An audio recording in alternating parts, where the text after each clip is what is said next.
Round one. Fight. Heroes never die. I'm Commander Shepard, and this is my favorite store on the Citadel.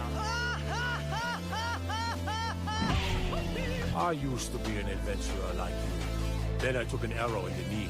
Power, sex, power. They both come down to one thing. Hungry gamers.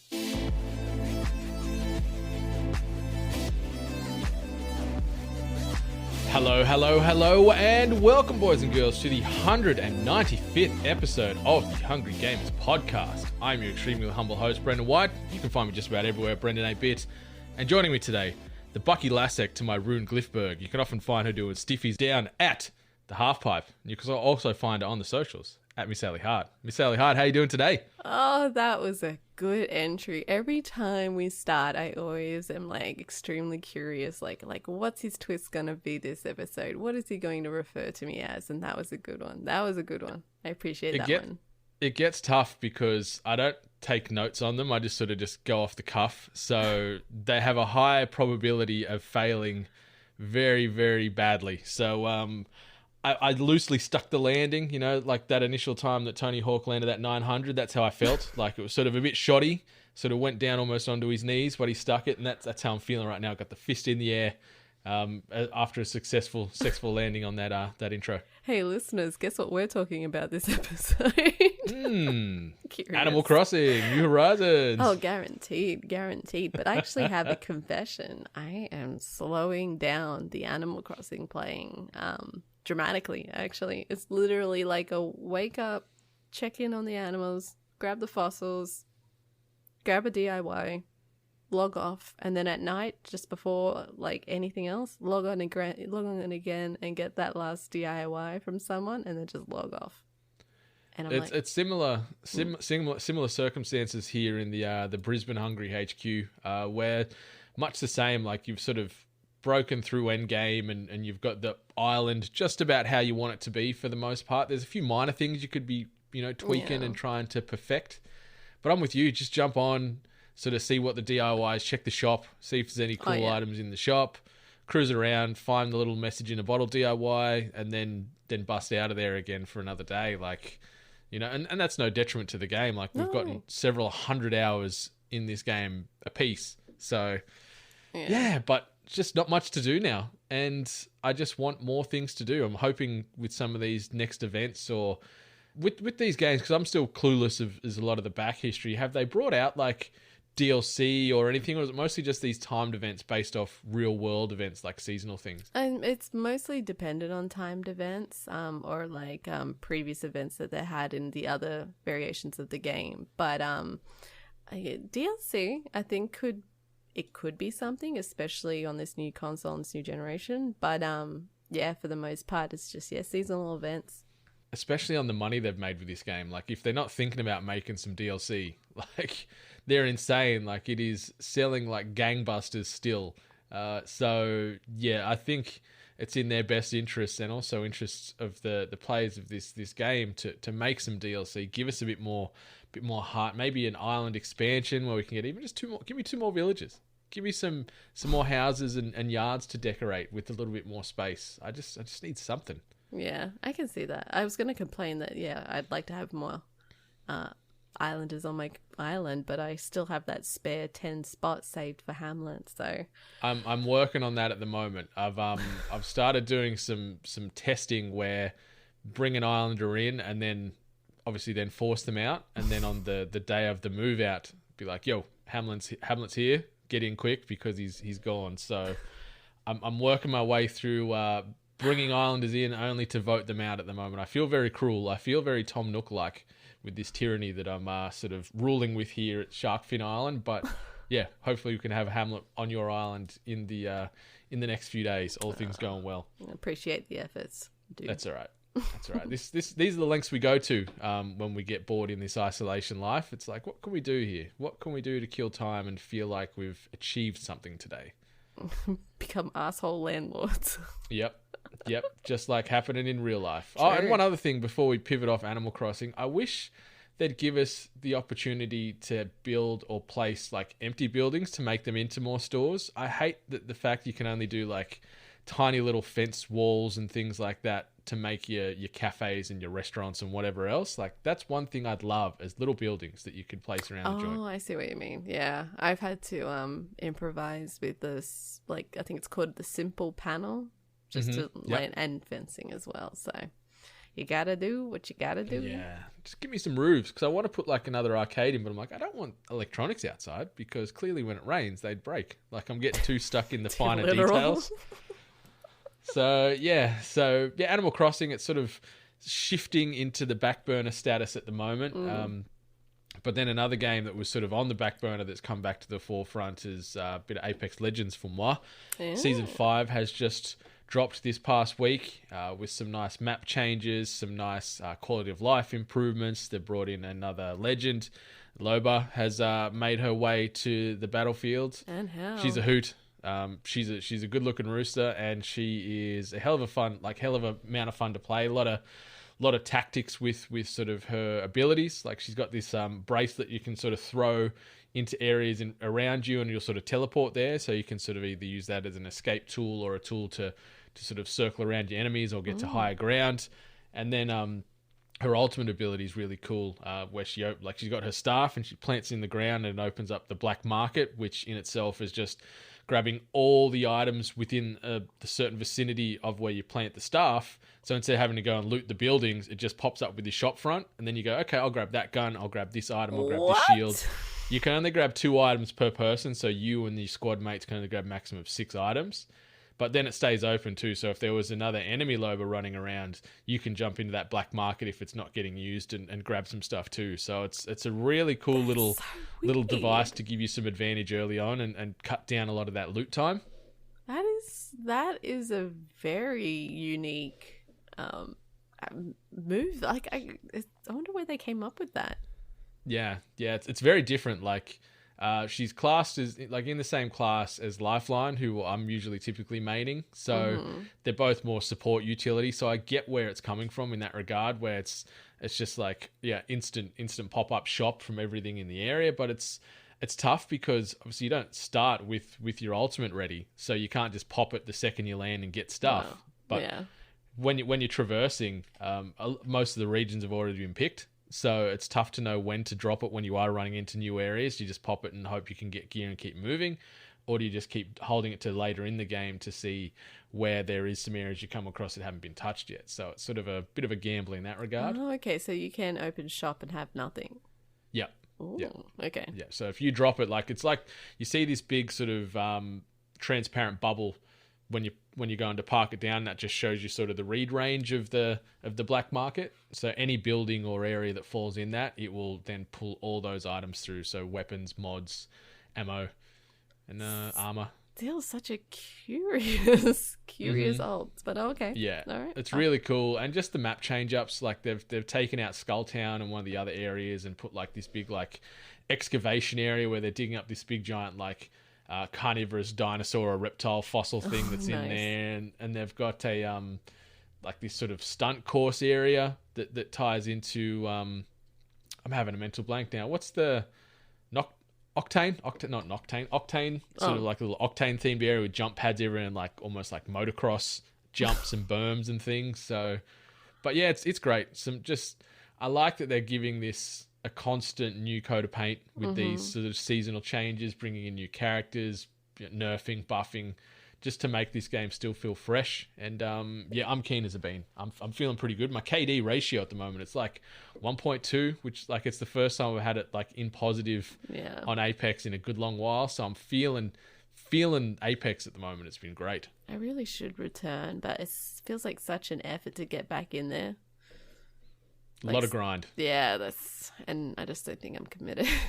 Yeah, it's tough. It's one of those games or any of those sort of competitive shooters. Yeah, the more you play, the better you get. And if you are just jumping in, jumping out occasionally, you'll feel the pain. And my first few games, I was white knuckling. I was pretty stressed and pretty frustrated as I tend to get sometimes playing these games. But digging it. So you have been playing Streets of Rage 4. Yes. Yeah. It's a part of Game Pass, which really? which I thought was really, really weird. That's cool. So I actually played it on Xbox. And look, I'm going to say that, like, preface that I did see, like, a lot of people were already playing it and saying how awesome it was. I'm like, all right, calm down. It's, it's a game and it was good in its time. But they were so right. This game is absolutely phenomenal. It's incredible how it has the same level of, like, how familiar it is. Like, it's, like, built into your system, but then it's not boring where you feel it's repetitive or anything like that. Like, it just feels like a familiar, like, yeah, like organic kind of feeling inside of you where you're just like, I know this, but I'm not bored of this yet. So yeah, so that muscle memory came straight back. Yes, it did. I've got to say that, like, the chaos that I remember as a kid, especially playing co-op, because I'm sure my neighbors here are a bit worried, because, like, when you're, like, playing with my husband and then just having it, like, talking about, like, I'm like, hey, you're hitting me, you just threw that bottle at my head, stop punching me, like, and just the windows open, and I'm like, oh, the neighbors are probably a bit concerned, but Tony, call the police, I think there's disturbance next door. Yes, you're throwing him. Yeah, but I mean, there is, like, you can turn off, like, friendly. So, but well, that's good. Yeah, that's we forgot to do it, so it just turned into a beautiful chaotic mess. Yeah, I think it's, like, the element of, like, why it doesn't get boring is because the stages aren't long. They're always introducing new characters, and, like, there's a lot of characters that I remember from the original, but I feel like there's also some newer characters that I don't recognize. I mean, story's not important. I feel like there is a story there, but I'm not really, like, following it too much. Because this is number 4, I'm not too familiar with too much of the previous ones, so I could be getting information wrong, but there's 2 additional characters that I'm not familiar with. Okay. But I didn't play them because I had to play my lovely lady in red. And I'm yet to see, do you remember the characters? There was, like, a dominatrix chick with a whip. Yeah, I've only seen her once. I've only reached, for anyone else that's playing it, I've only reached, like Chinatown. I've only reached that area and absolutely got my ass handed to me. But I mean, anyone that played it in their youth ages ago, or maybe even if you picked it up recently or whatever, if you have that, like, memory, that precious memory of playing the original, you're going to love it. It's great. It's so good. And maybe even if you hadn't played it, it's just a good, like, kind of throwaway game where you just, like, beating the shit out of people. The couch co-op functionality in that game is pretty great. So I didn't know it was on Games Pass, so I'll get that on the download, because I started downloading Moving Out, which is also on Games Pass, because I want to give that a go as well. So I think I'll do a little bit of local co-op this week with Rage 4 and Moving Out, and see how they go. But I just got really fond memories of playing the original Streets of Rage games on the SNES as a youngin'. Yeah, that's where Sega. I first played them. Yeah. So, looking forward to getting in there and side-scrolling my way to violent victory. Like, I just remember some of the moves and, some of the enemies. And, just the friendly fire aspect I thought was always great. Where you're trying to smack everybody into oblivion as quick as you can, but then you get a stray uppercut from your mate, or a trash can gets lobbed your way and it clocks you in the back of the head or something. Exactly. I don't know how many times, like, I had a pipe thrown at my head due to friendly fire, but it's great. It's the right amount of chaos. So I absolutely adore that this game from, like, my childhood came back. And they didn't change it too much for it to feel like a different game. Like, what I'm trying to say is that it feels like the game of my childhood without it being, like, unoriginal. Like, it's really, really good. So I feel like a lot of people probably should get on board. And I mean, hey, we're always preaching it now. So, get, Game Pass. Yeah. And I've seen a lot of sort of nostalgia buffs or retro fans, like, from our circle, like Dusty and Reese both were playing this, and Dusty especially, who's probably the biggest retro purist that I know, he was gushing about this game, like, absolutely adoring every aspect of it. So there's some high praise out there from a lot of people from our circle, or even just people that grew up playing this game in that similar age bracket to us, saying that it's very faithful to the earlier games in the series and well worth the time. And on Games Pass, it's what more do you need? If you haven't got Games Pass, you can get it, free for the first 14 days, or it's like $1 if you get the Ultimate Edition one for the first month. And then after that, it's, $10 or whatever. Like, it's chump change. It really does essentially pay for itself in the end, as long as you are a person, obviously, that, has the time to play games. Maybe if you're not a frequent player, then maybe the investment wouldn't be much for you. But if you are finding yourself like playing games either daily or multiple times a week, and then you kind of also see yourself kind of going, I want to try something new, but I don't know what, it's there for you. There's an extensive library with so many different unique games in there. So yeah, it's the modern day video rental store. Yeah, that's a good way of putting it. But you're paying just a monthly fee. You're going in, you're walking those digital aisles, you're like, oh, I'll try this, I'll try that, I'll try this. Exactly. Yeah. You don't like it, uninstall it. Quick sort of mention, started watching the second season of Dead to Me this week. It is so great. I forgot how good that show was, like marginally, because I know we talked about it, like I think just last week, saying how good that show was and you should check it out. But the second season, the drama and the tension in this show gets dialed up to like 13 out of 10. Like, it is bonkers. You sit there and go, oh, surely they can't make this even more melodramatic or more sort of on edge, but yet something happens, or like they'll introduce this character or this little breadcrumb, and you're like, oh, fuck, Jesus Christ, I can't wait to watch this. So we've binged 8 out of the 10 episodes in the past like 24 hours, and got a couple more to go, and it's so great. More good television on Netflix. And also watched the 4th season of The Last Kingdom this past week. Finished watching that, which is pretty good. Vikings light is the way I see it.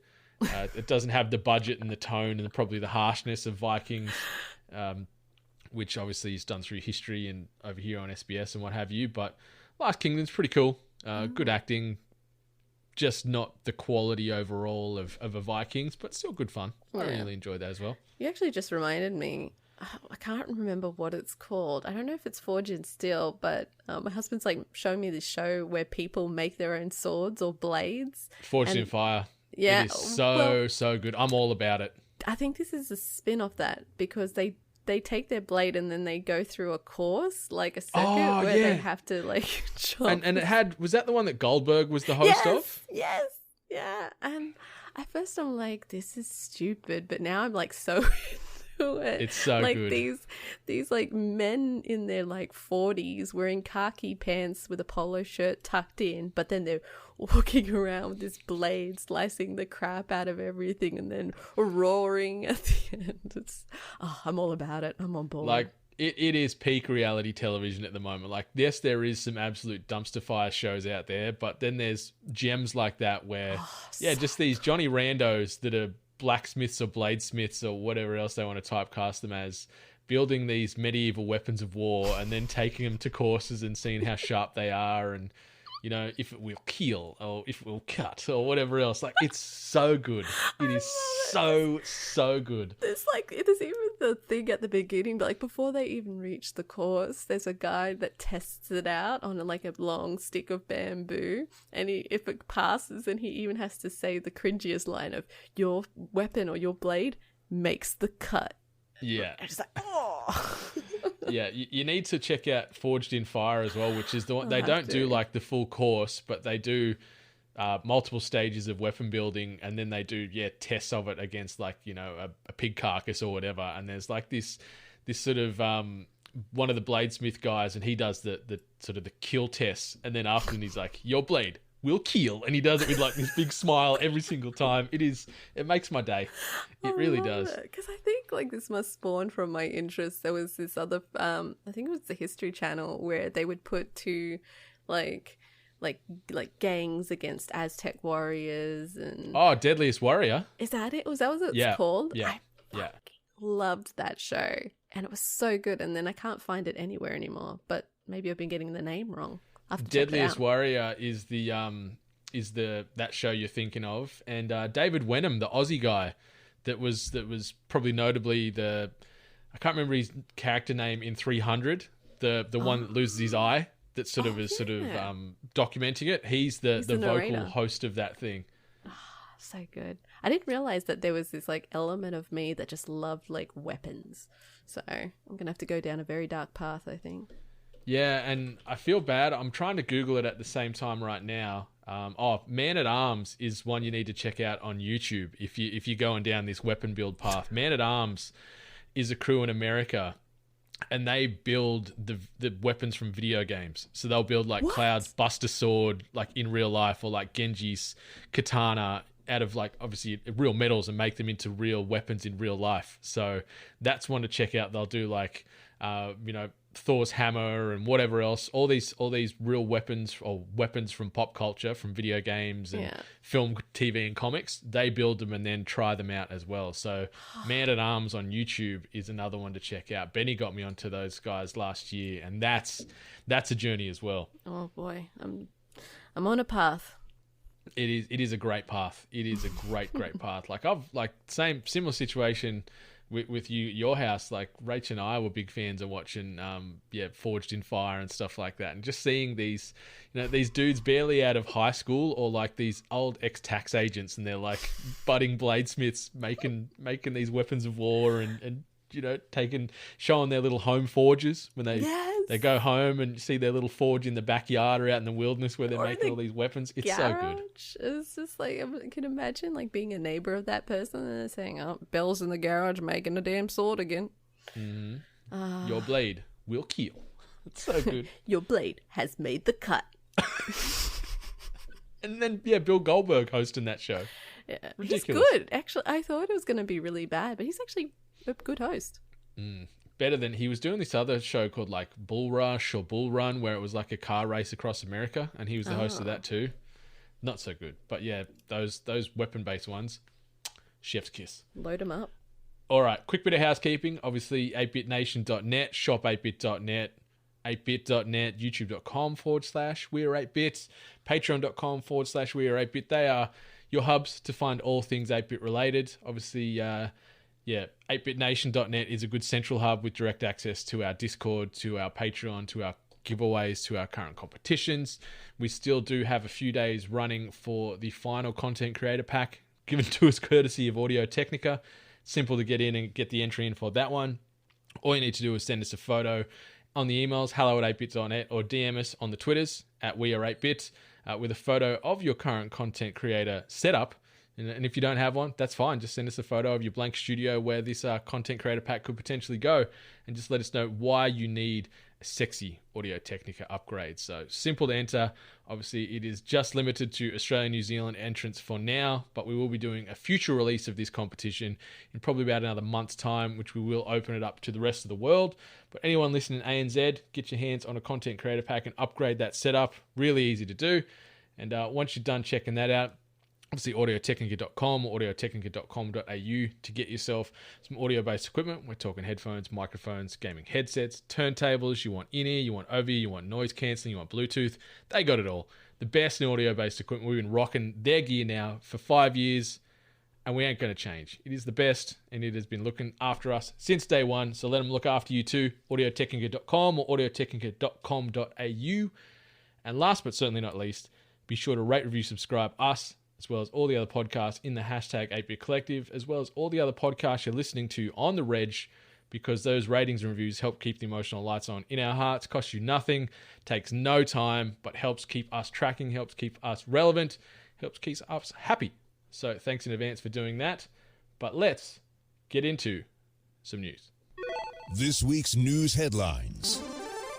And the first bit of news, it's come via way of Jonathan Dornbush and IGN, and I decided to name this when I was doing this about 1 a.m. this morning. Stiffies and 900s making their return. Nice.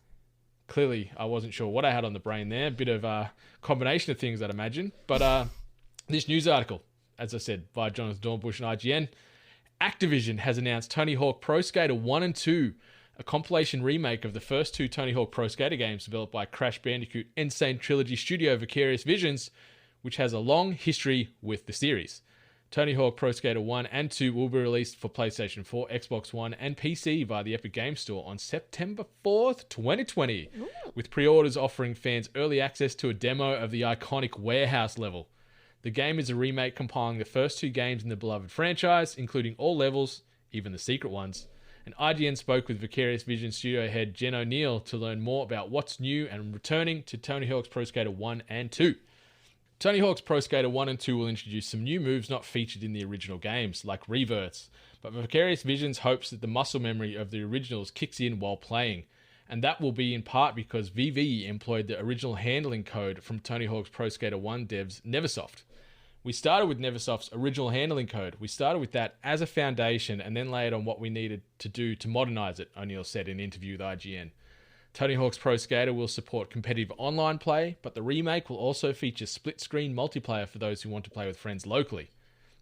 And Tony Hawk's Pro Skater 1 and 2's online functionality will also extend to the return of the Creator Park and Creator Skater modes. Players will be able to share their creations online, and VV is hoping to give players a wide array of options to build their dream skate parks. Since its inception, the Tony Hawk Pro Skater franchise has been married to its soundtracks, with locations and skaters as key to its identity as the songs that supported them. O'Neill is happy to confirm that all bar 5 tracks are skating their way into the games. But while the songs remain the same, the look certainly does not. Vicarious Visions, which was largely responsible for the impressive Tony Hawk's Pro Skater handheld games, has done a lot of ground-up work into the look of the games, as evidenced by the impressive first screenshots and gameplay. We wanted to match inch by inch the geometry of the levels so that those lines feel exactly the same as they were before. So with that as our starting point, but with all the assets, everything on top of Neversoft's handling code, it's all original stuff. O'Neill said of the work the developers have done on the updated versions. We went for a photo real quality, O'Neill explained, of the new look. We're using scanned material from getting the skaters to come back in and get scanned, photogrammetry references for textures and assets within the environment. So it all looks just luscious and beautiful. Let's make it feel like you're in a skate video. Let's make it feel like you're in a Thrasher magazine taking those really awesome shots. So hot damn, this came out of nowhere this week. Like just sneakily pushed out. There was some leaks going around, and then there was like a leaked text from Tony Hawk to like some friend that was doing the rounds about the game or the two games getting sort of announced imminently, and here we are. Yeah, for his birthday. Happy birthday, Tony. He decided to release on his birthday. This is such a pleasant surprise, and I guess I'm a little surprised at how much of an impact this really had on the internet and the gaming community. Like, we know that it's an infamous game for a lot of people, but I mean, everyone was stoked. Everyone was super excited about this announcement. I was excited. I know everyone in our group was excited about it, and just seeing it and how they kind of did like for like of like how it was and how they've improved it. It was just like, it's really exciting. And this year too. It's crazy. Yeah, we don't have to wait long at all. Like the 4th of September, this game's dropping. And I love that they've gone sort of full circle with pre-orders getting early access to the warehouse level, like way back in the day with the PlayStation 1 demo disc being the warehouse level as the first taster for Tony Hawk's Pro Skater way back when. So I like that there is sort of a little hat tip to the origins there. One thing that we were talking about offline that we didn't sort of mention in the article there is I love that they've gone back and gotten the original cast but scanned them in today, so they're all sort of older, Rune Glifbergs and Bucky Lassex and Eric Costins and the like. I think that's really cool and like a nice nod to the past and the future. Yeah, I was curious what they were going to do, if they were going to leave them just as is and buff, or maybe go from like references from when they were younger. But I do appreciate that they've gone and said, no, let's show them how you are today. Let's immortalize that. And I think that's great. I think that's really cool because, I mean, a good chunk of them still skate. Yeah, it's really well done. And like the screenshots in the gameplay, it looks gorgeous.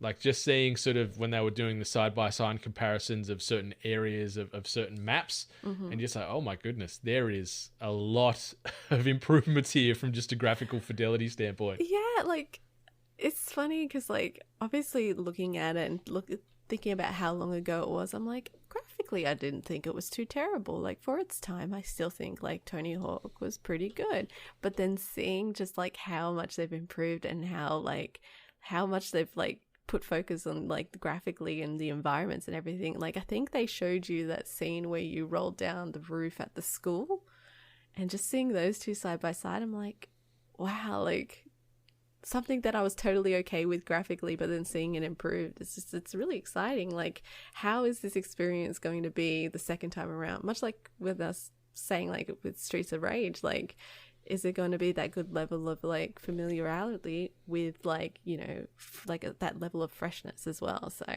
it's exciting. It looks like it's hitting those emotional touchstones. Like as you said, like so many people in our circles, or just people we're following on the internets that are in that same age bracket as us, they're all like, oh my God, this is amazing. Can't wait. Makes me feel like a kid again, blah, blah, blah, blah, blah. Like it just seemed to be unanimous hype and hysteria. Like there wasn't any negativity that I saw. No doubt if you looked hard enough, you'd probably find some out there in the internet. But from everybody that we follow that I saw, it was all positive. It was all happy days. Everyone was excited. Everyone was keen as beans. And yeah, I can't wait. I can't wait to start skating again. Create a skater, build myself in there as I like to in these games, and sort of live my skate fantasies, because I'm absolutely woeful on a skateboard in real life. Absolutely terrible. Still on the bucket list, but as I get older, it's going to fade away. The one biggest concern was when they first announced it, they kept on saying most of the songs from the original soundtrack. And I just remember like, excuse me?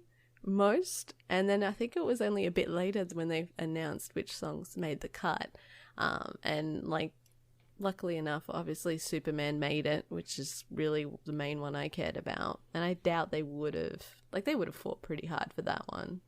Yeah, I'd say Superman by Goldfinger is probably the definitive song from Tony Hawk. Like that's the song I attach to Tony Hawk above everything else. Like I'm a huge Goldfinger fan and have loved that band for forever and a day. But yeah, that game and that song go hand in hand. I think you can't have one without the other. So I'm happy to see that made it in.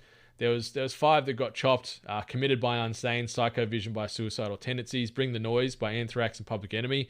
It's probably the biggest one of the 5 that didn't make it.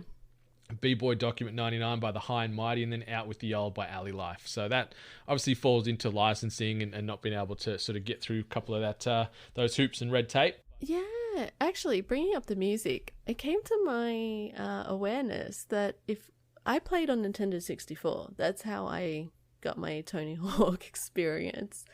But I found out that I got a different music experience than everyone else. This is crazy to me. Yeah, apparently our songs were shorter and there were different songs. Like there was a bunch of songs that we didn't have. Nintendo, just with their probably not wanting to open up the wallet to extend those licensing for those tracks over to their platform, or maybe some of the songs in question were a bit controversial and they didn't want them on their brand. I don't know. Like it's very strange. I didn't know this existed. I thought it was just going to be universal across platforms, but then thinking about it, it does make sense. Licensing is different in certain regions and products. I guess, but like the other thing was that I think if you played it on PlayStation, you got like a longer version of the song. Like it didn't just cut off. Is that true? Do you remember? Yeah, that? we got the full track, like pretty much from start to finish on just about every track that I can remember at least. Yeah, no, I always remember it getting cut off. I don't know if it's maybe the game mode that I was playing, but I never remember hearing like too much of like a full song.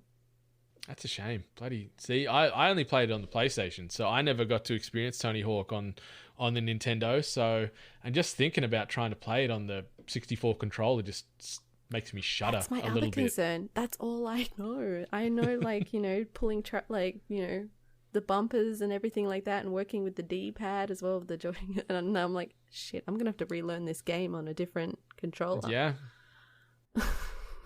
It's just, I remember circle were your grab tricks, square was your kick tricks, triangle was your grind, and then the L2 and R2 were your rotates. I don't know if L1 and R1, if I remember right, if they just sort of mirrored L2 and R2, I can't remember, but I can't wait. Me too. I can't wait. We'll start a little gang. Hell yeah, a little skate crew. Get together and play a bit of horse. Yeah. Or skate. See how that goes as well. But yeah, September the 4th, the pre-orders, if you pre-order the game, you don't obviously only get access to the demo of the warehouse level, but there's a collector's edition out there where you can get a birdhouse skate deck as well, which looks fucking phenomenal. So yeah, any skate fans that want to get on that, I'd say there's probably going to be fairly limited supply, so you'll need to move on and getting those pre-orders in nice and early to get the birdhouse deck, because it's gorgeous. Definitely.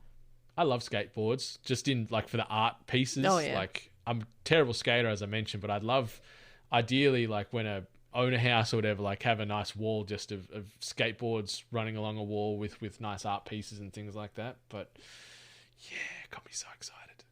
So excited. I can't wait to blast Goldfinger and just skate my little heart out. Just warehouse all day, every day. Oh yeah. And a quick sort of shout out. I don't know if you saw this earlier this week, but there was the first person this past week to land a 1080 on a vertical ramp occurred this past week. So obviously Tony Hawk did the 900 way back in 1999 and it hadn't been beaten since.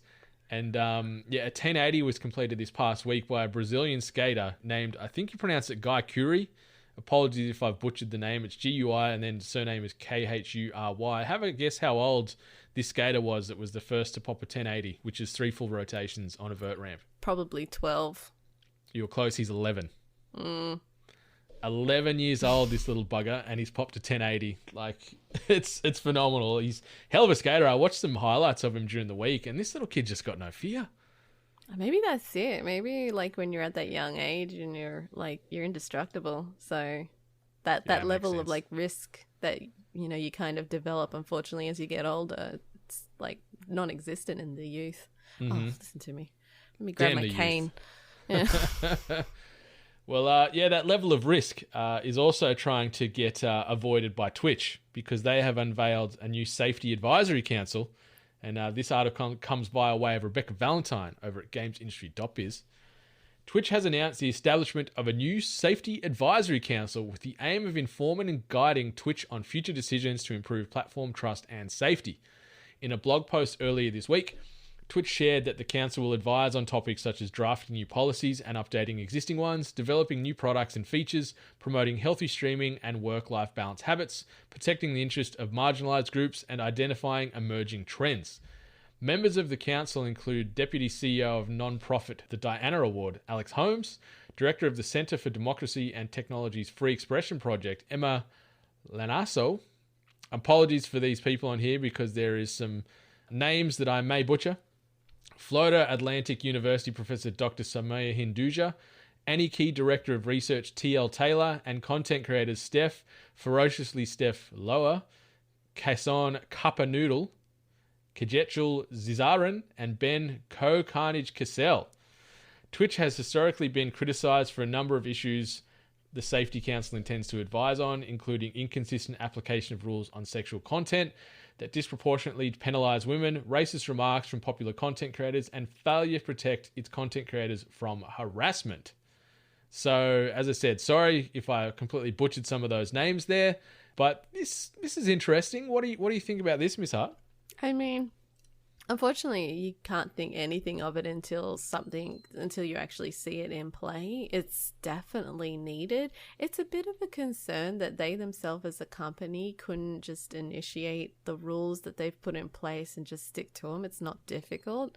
I think by them having maybe a separate council, it kind of keeps their hands clean because a lot of the like semi-problematic streamers are an invested interest for Twitch. They're the ones that bring in the money. So it should be interesting if this council comes forward and say, hey, you need to do something about so-and-so, who is your highest earning streamer. And if they go, oh, well, no, don't worry about it, then maybe, this is all for nothing. Maybe it's just all, fluff. But it's a good idea. Interesting to have like those specific streamers. I don't know them, but like why those three? But also protecting the content creators is pretty important because there is a large scale of a lot of them being like harassed, followed, threatened, like to a dangerous amount. I think it was Sweet Anita. She actually had a person stalk her and like find out where she lives, moved close to her.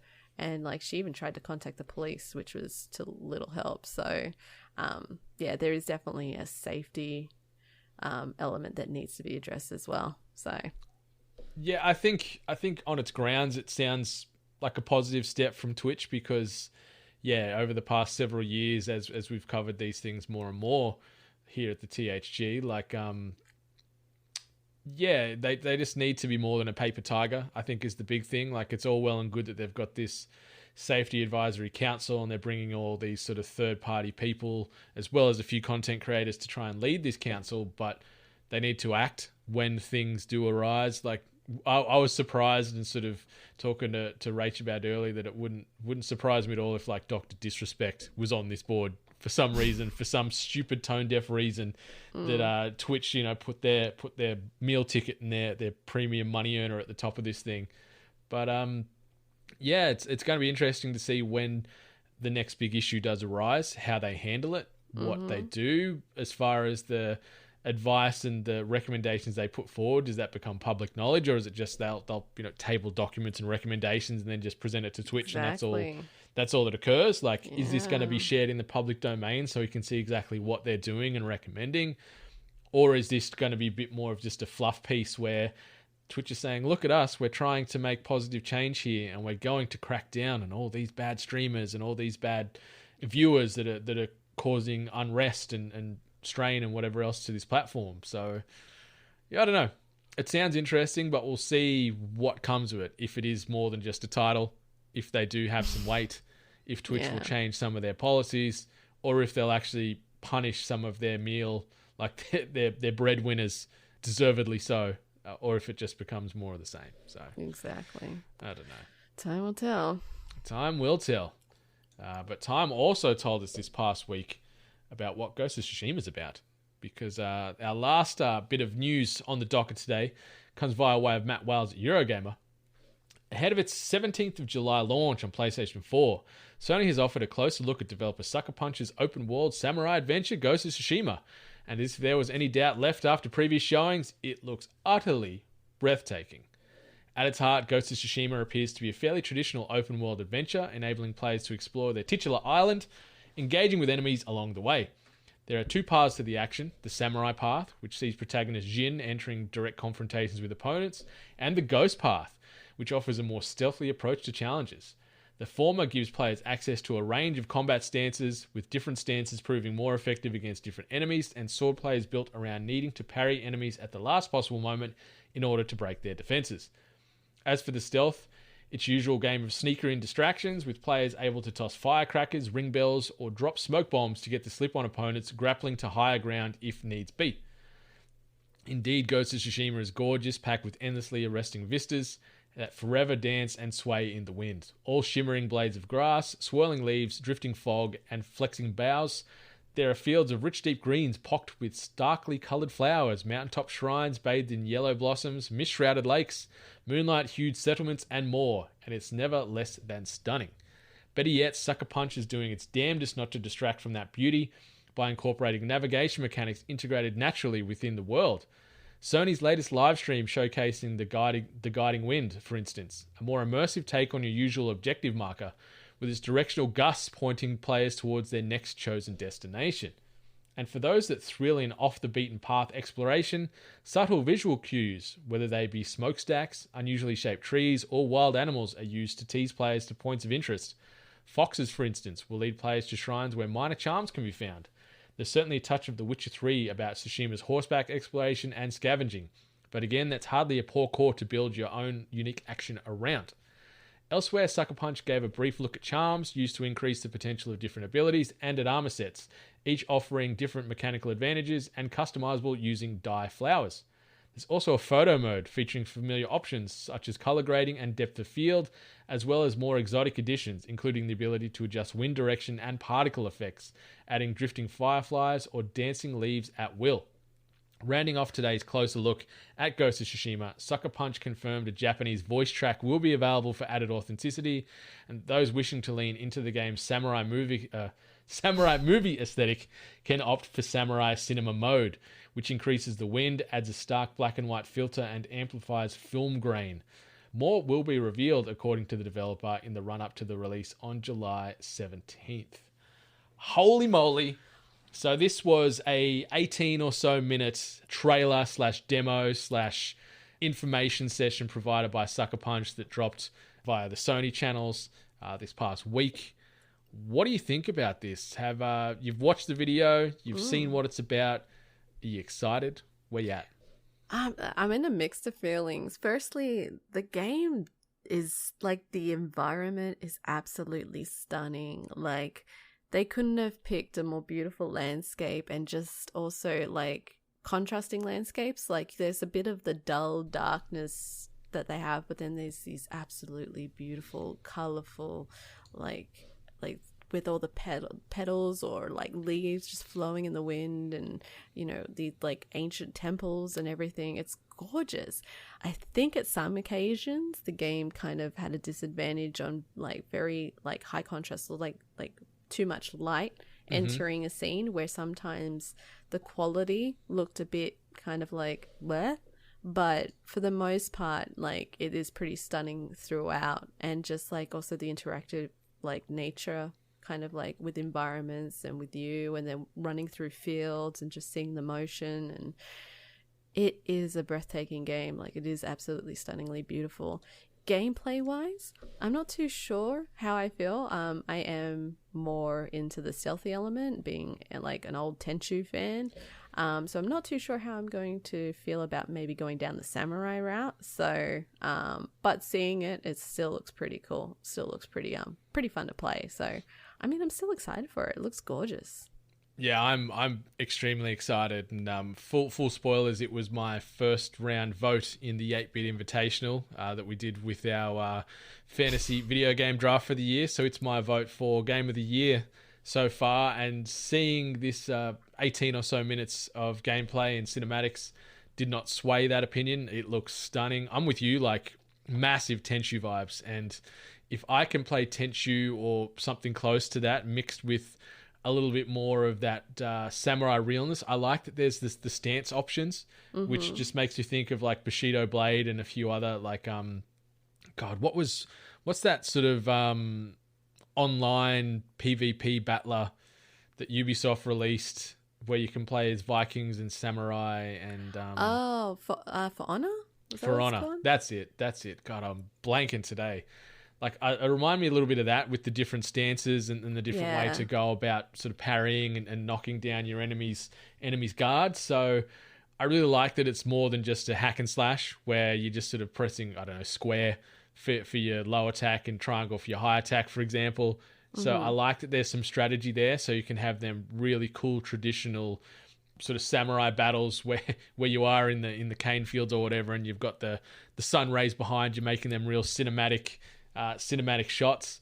I'm super keen to probably play this game with the Japanese track playing over it, and even in the black and white sort of grainy film mode, just to get a full cinematic experience, which is great. Like, great little ad by Sucker Punch on that, I think. Yeah, it's like that was actually one thing that I was kind of like, man, I really wish they did a Japanese track. I don't understand why they went with like just full on English dialogue, and then seeing that they've added it, I'm like, bless you.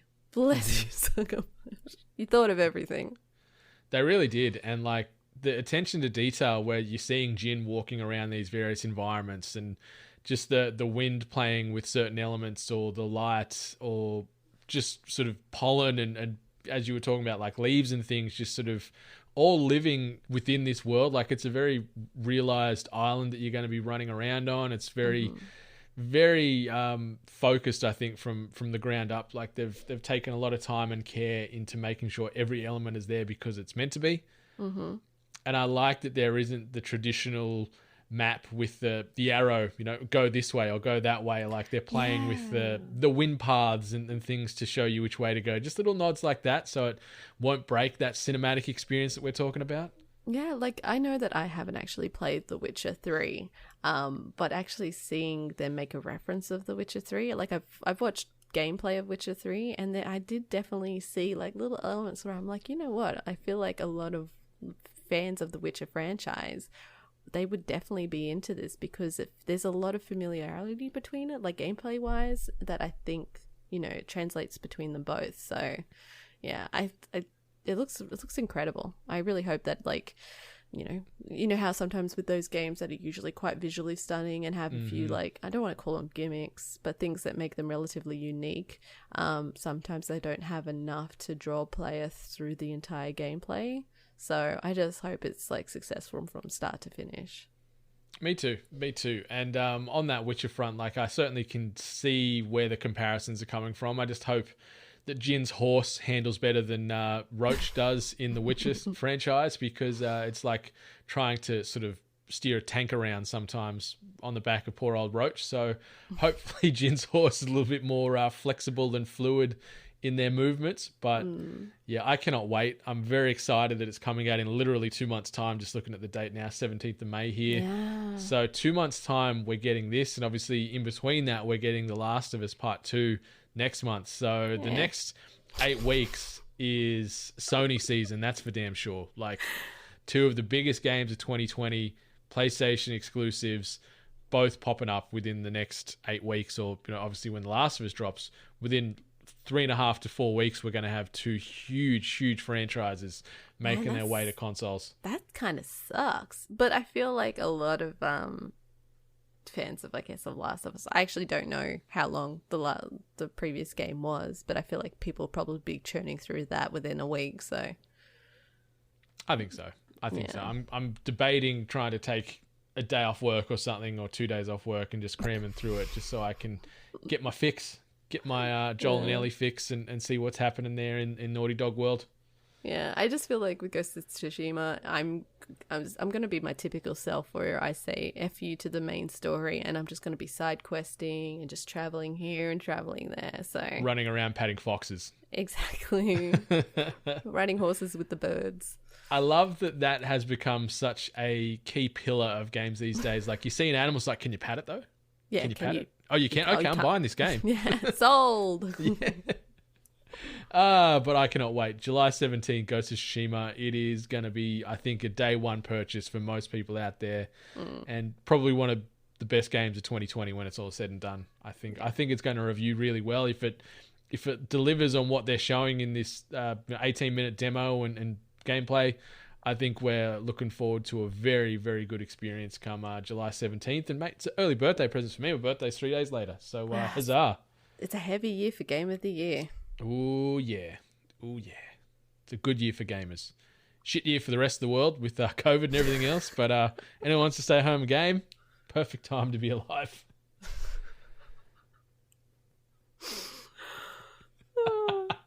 All right, let's move into the next part of this episode. New releases and events. All right, so new release and events of note for this upcoming weekly cycle.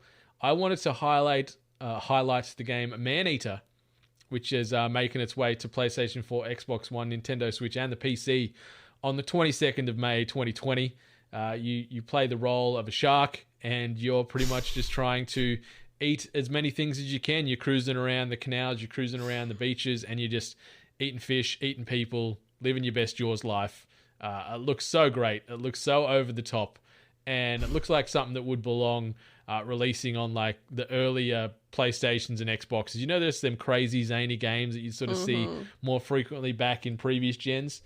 It's like that. It's just got this weird time capsule nostalgia to it, and to sort of get excited and leading up to the hype of Maneater, Archer and I have been playing this game called Feed and Grow Fish, which is a game where you can pick various types of sea fish, and the aim is to eat to get bigger to then be able to take on more enemies. So you can start as like a little tiny fish in the ocean. You start eating like plankton and starfish and get bigger, and then you can start eating other big fish, and then you can eventually battle like whales and megalodon and all this kind of crazy stuff. So I'm in the eating sea creature mode big time at the moment. So I cannot wait for Maneater to come out this week, and might even get it on the Switch. I think it'd be perfect for the Switch, this game. Sounds like it should be. Speaking of the Switch and new releases, my damn Star Wars Racer didn't come out, so... I know. Delayed. Indefinitely. God damn it. I haven't seen a revised date yet. Truth be told, I haven't looked outside of when I saw the delay. But later this year is from what I saw. And I love that they came out with this a week before the game was meant to drop, saying, oh, yeah, sorry, it's delayed because working from home's been hard. I'm like, wouldn't you have known this like a month ago if you're not tracking? Yeah, whoopsie daisy. Oh, God, so sad, so sad.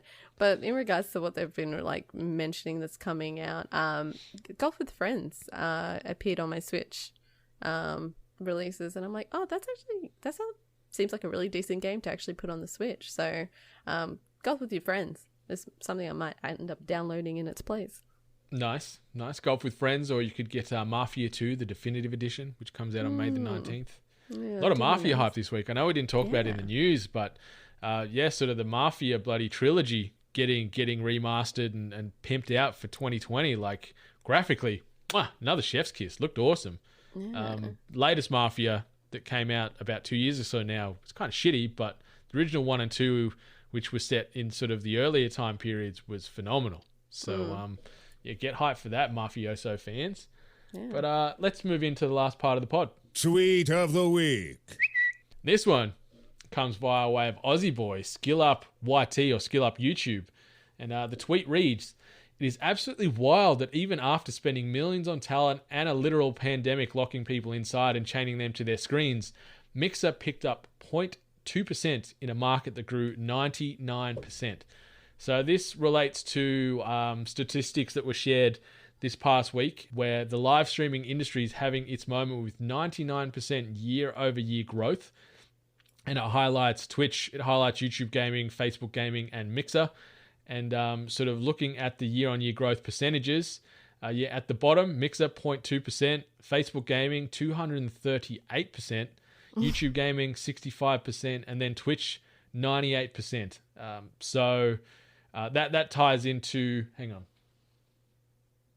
Yeah, so 98% or 101% if you're including non-gaming content, just chatting, music, etc. So, my goodness gracious, it is a boom time for content creators. Not so much on the Mixer front, because then you break it down to the hours watched. In April alone, 2020, Mixer 37.1 million hours, Facebook gaming 291 million hours, YouTube gaming 461 million hours, and Twitch at 1.491 billion hours with a B, not an M, a B. Oh god, it's daunting. I wonder if though the Twitch one, remember how there was like the Valorant? Oh, the Valorant, yeah, just people Everyone trying to get kept them that. keys. Everyone was churning. But to be honest, I've actually noticed a real spike in content being delivered, but just different kind of content. I now follow the Monterey Bay Aquarium, which is just near San Francisco, I think. And they have been doing streams of just live streams of all the creatures running about. But they've also been doing Animal Crossing, where they've done brought in professionals to talk about all the sea life and all the bugs and everything, which has been great. Musicians, different musicians, like Mike Shinoda's on there, and he's streaming now. And Brendan Urie, is that how you say his name, from Panic at the Disco? I think so. I think that's how you pronounce his last name. And then another one that I'm sure not a lot of people would be following up on, but actually a lot of drag queens have been appearing on Twitch and showing their talents and showcasing what they have to show, because they're also suffering. But now they've found this platform where they can kind of share what they do. And yeah, it's unfortunately when you're the popular platform, people are going to gravitate to you to get the viewership that they require. So shout out to Gigi Good and Crystal Method, by the way, in the latest episode, latest season of Drag Queens. Them are two. Gigi Good's been my fave probably since the first ep. I actually don't like her. Yeah, bit arrogant, bit cocky, but right from the jump, I'm I think she's probably going to win this. Yeah, and I'm still feeling a little bit that way, but Crystal Method is just all kinds of good crazy. I love her. Just adore her. Have you watched the celebrity RuPaul Drag Race that's going on at the moment? I haven't, but my Instagram has pretty much just showed me what's been happening, so you should check it out. It's only 4 episodes. They've done 3. The 4th one would have just aired yesterday, I believe, or it airs today. It's great. They're just getting people from completely out of the drag race community, actors and musicians and things, and doing a drag race sort of zhuzh up on these people, and just seeing the turnarounds and the stories and just the feelings they're getting from it. It's great television. The 3rd episode that was released last week is some of the best television I've seen all year. Outside of just the drag race world, it's just the best. So give it a look. They're longer episodes. They're about an hour long or so. Oh. First episode, great. Second episode, okay. But the 3rd episode, chef's kiss again. I'm chef's kissing all day today. Yeah. But, 3rd episode, phenomenal television. Give it a look when you can. Yeah. But yeah, poor old Mixer. I thought we'd see Like, I'd be curious to know, of those 37 million hours watched in April, how many of those are tied to your Ninja, for example? Or Shroud. And Shroud, yeah. I'd say they're probably holding 90% They'd have to at a guess. You know, they'd have some substantial market share of those 37 odd million hours. They're stuck too, aren't they? They're stuck in contracts for like, what, 4 or 5 years? But you know what? If they're paying me 7 figures and whatever else, I'd do it. I'd sell my soul to Mixer for 5 years. I'm wondering if they have like a quota, like a KPI or something like that, you know, something that they should be matching, like make sure you hold this many viewers and this many subscribers, or if it was just like a no bono, just like, hey, come here, we'll pay you money. And they're like, okay. Yeah, So, I'd say there'll be some little KPIs in there based around, like from what I've seen and dealt with personally on some of those contracts, there is minimum sub counts, minimum hours streamed and things like that they need to get their end of year kickers. So yeah, but my goodness, I thought there'd be a bit more of a spike on Mixer. Like, I'm a Microsoft fanboy and it's a good platform. And, you know, we were chatting about this a little bit yesterday during one of our 8-bit town halls, and Benny was sort of saying that it is a harder platform to get into and get involved on, and there is no sort of specific partner levels attached to it. And I think they're needing to add more to make it more accessible for streamers to jump on board with. yeah, apparently they don't have like an affiliate program, so it's harder to make money while streaming on it. So I could see where that would be a deterrent and people would just, you know, force their way. Like, I know a ton of my friends now that have been just started up streaming and they're on the road to affiliate just to make some extra scratch on the side. 100%. It's either they become streamers or they open up an OnlyFans account. That seems to be the two options that people out there in the internet are getting amongst. Yeah, it's all through my Twitter feed. That's Watch me play games or watch me play with my biddies. That's the the two options. name of the episode. Also, there's also people out there I've noticed, completely unrelated but slightly related. Like, they'll go onto eBay or whatever and buy these massive, like, Animal Crossing New Horizons, millions of bells or rare furniture sets and whatever else. And they'll be like, oh, subscribe to my OnlyFans to go in the running to win 5 million bells and X amount of crowns and all 6 colors of the Godzilla and stuff like that. It's like, my goodness gracious, when does this end? It's hilarious and sad at the same time. Yeah. Will do. Yep.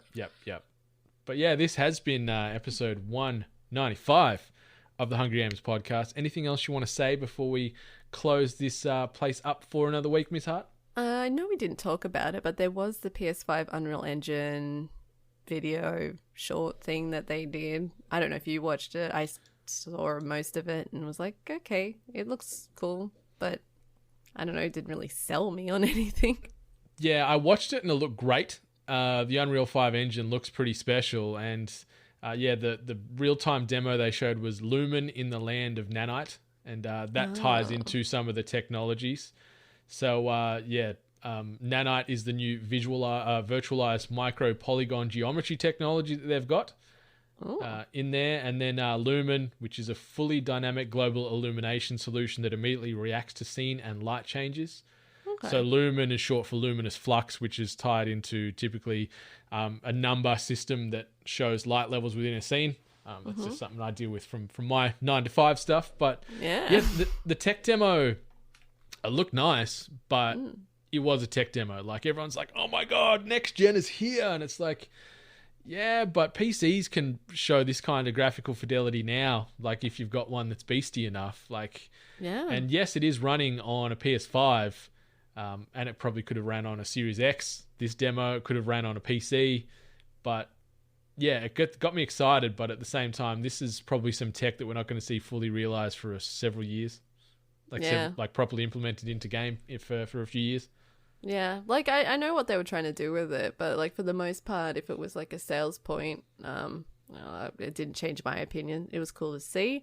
But yeah, kind of like how you brushed over. It's just like, I don't expect everything to look like this, and I hope that not a lot of people are expecting it. So yeah, like, it's cool, and the demo is fully playable, and they've implied that this demo would have been available to play at upcoming gaming events like E3 and things if they were to have occurred this year. But yeah, sort of Epic have said that this video is not meant to represent what PlayStation 5 and Xbox Series X games will necessarily look like, but instead what Unreal Engine 5 is technically capable of allowing for. So yeah, gamers, be mindful, don't get caught up in the hype. Like, yeah, it looked awesome and we can hope for that in a few years' time, but for now, yeah, I don't think this is going to be some day one, but look gorgeous.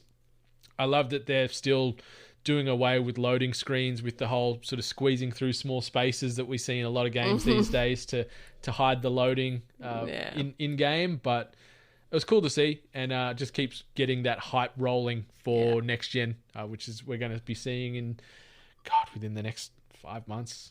We're going to have some consoles in our hands. We'll just be getting more and more of these, I think. Yeah. But yeah, episode 195 in the can. What do you reckon? We done? Yeah. Done, like a roast chook.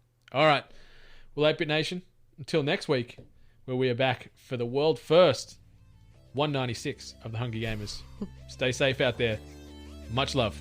Stay hungry. You've been listening to The Hungry Gamers, one of many gaming and geek culture related podcasts from the 8-Bit Collective over on 8bit.net. Check out more episodes on your podcast service of choice. And while you're there, please be sure to rate and subscribe. Until next time, boys and girls, stay hungry.